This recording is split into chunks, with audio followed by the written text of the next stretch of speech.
saya hormati Ustaz Zulkifli bin Mohtar dan saya kasihi rakan-rakan seperjuangan dan hadirin-hadirat yang dikasihi Allah sekalian. Tajuk pembentangan kami adalah media cetak dan peranannya sebagai medium dakwah pada masa kini. Baik, sebelum saya memulakan pengenalan, ingin saya memperkenalkan pembentang-pembentang. Okay, nama saya Muhammad Najmuddin bin Muhammad Ubadullah, 17 DIB 18F 2068. Terusnya saya Nazirul Nazli bin Muhammad Hamzah, 17 DIB 18F 2059. Saya Dr. Effendi bin Suhaimi, 17 DIB 18F 2071. Saya Ahmad Alif bin Ishaq, 17 DIB 18F 2032.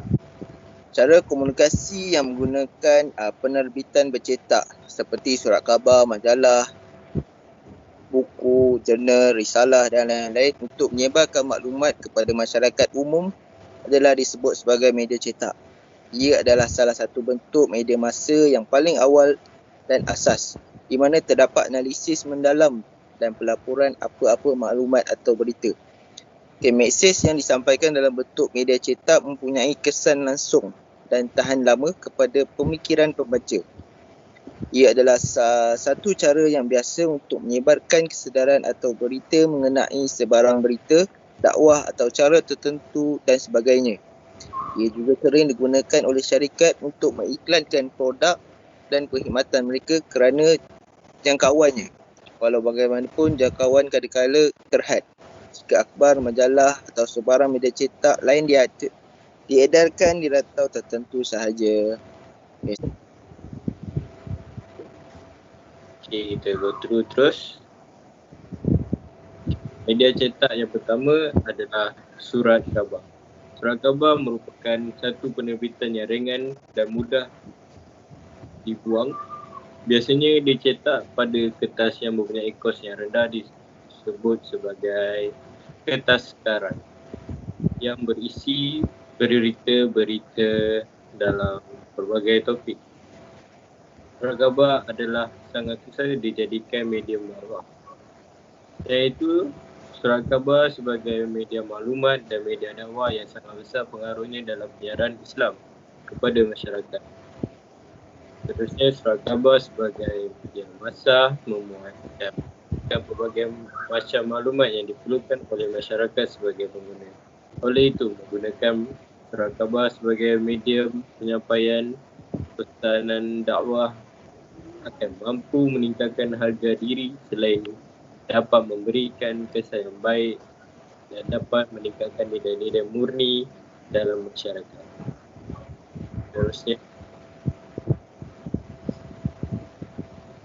Seterusnya adalah majalah. Di dalam majalah terdapat isi kandungan mengenai berita, artikel, cerita, iklan dan dakwah yang disampaikan. Majalah dicetak dalam bentuk lembaran kertas berukuran folio.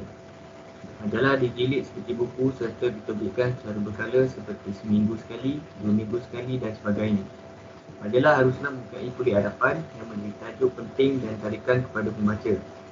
Jelaslah majalah berbeza daripada akhbar kerana majalah mempunyai cara tersendiri dalam menyampaikan maklumat kepada pembaca yang lebih memberi tumpuan secara spesifik terhadap sesuatu maklumat.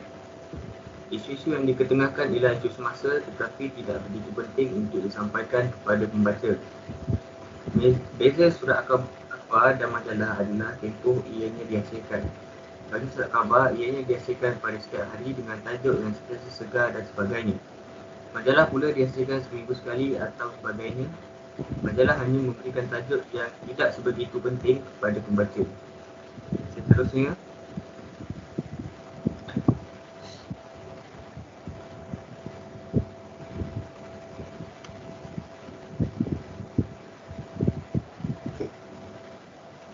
akan menerangkan mengenai media cetak yang dikenali sebagai buku.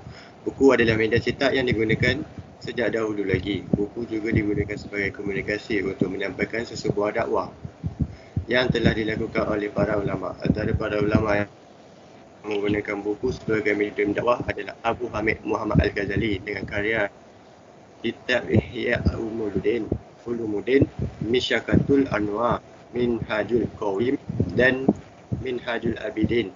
Dengan adanya perkembangan teknologi pada masa kini, buku dapat dicetak dengan mudah dan lebih cepat. Secara tidak langsung, ianya dapat meningkatkan pengeluaran buku pada masa kini. Selain itu, pada masa kini juga telah adanya e-book. E-book adalah sebuah buku yang diterbitkan secara dalam talian. Dengan adanya e-book, para pembaca dapat membaca dengan lebih mudah dan lebih cepat tersebar kepada para pembaca. Buku adalah satu medium yang sangat sesuai untuk menyampaikan dakwah pada masa kini.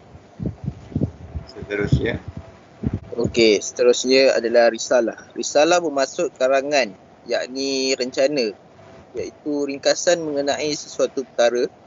Risalah juga merujuk kepada bahan-bahan edaran atau siaran.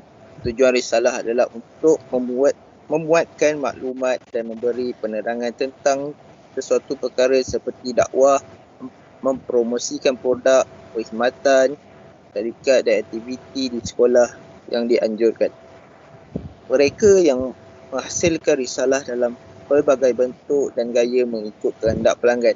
Kebiasaannya risalah akan dihasilkan dengan menggunakan 3 kombinasi, iaitu tipografi, ilustrasi dan juga reka letak. Ketiga-tiga kombinasi ini akan menghasilkan risalah yang menarik perhatian masyarakat. Lazimnya risalah dibuat dalam sehelai kertas yang dilipat 2, 3 atau beberapa kali lipatan dan ditulis pada kedua-dua sis. Maklumat dalam risalah mestilah ditulis secara ringkas, tepat dan maksud yang hendak disampaikan mudah difahami. Okey, seterusnya kesimpulan. Berdasarkan huraian di atas, iaitu boleh menyimpulkan bahawa dakwah adalah usaha untuk mengajar manusia ke jalan yang benar yang diridai oleh Allah Subhanahu Wa Taala demi mencapai kemaslahan hidup dunia maupun di akhirat.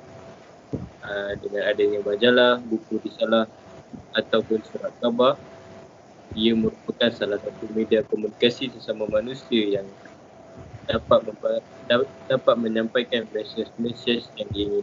Jadi, media cetak juga merupakan alat untuk mendapatkan dakwah pada masa kini. Dakwah pada masa kini melalui media cetak adalah langkah yang tepat kerana dengan adanya media cetak, sebarang maklumat ataupun dakwah yang hendak disampaikan akan lebih cepat diterima oleh orang ramai. Cara berkomunikasi dalam bentuk dakwah melalui media haruslah meninggalkan nilai-nilai ajaran agama agar mesej dakwah dapat diterima dengan baik oleh pasarannya. Sekian, terima kasih. Baik, kami mengakhiri pemaparan kami. Sekian, terima kasih.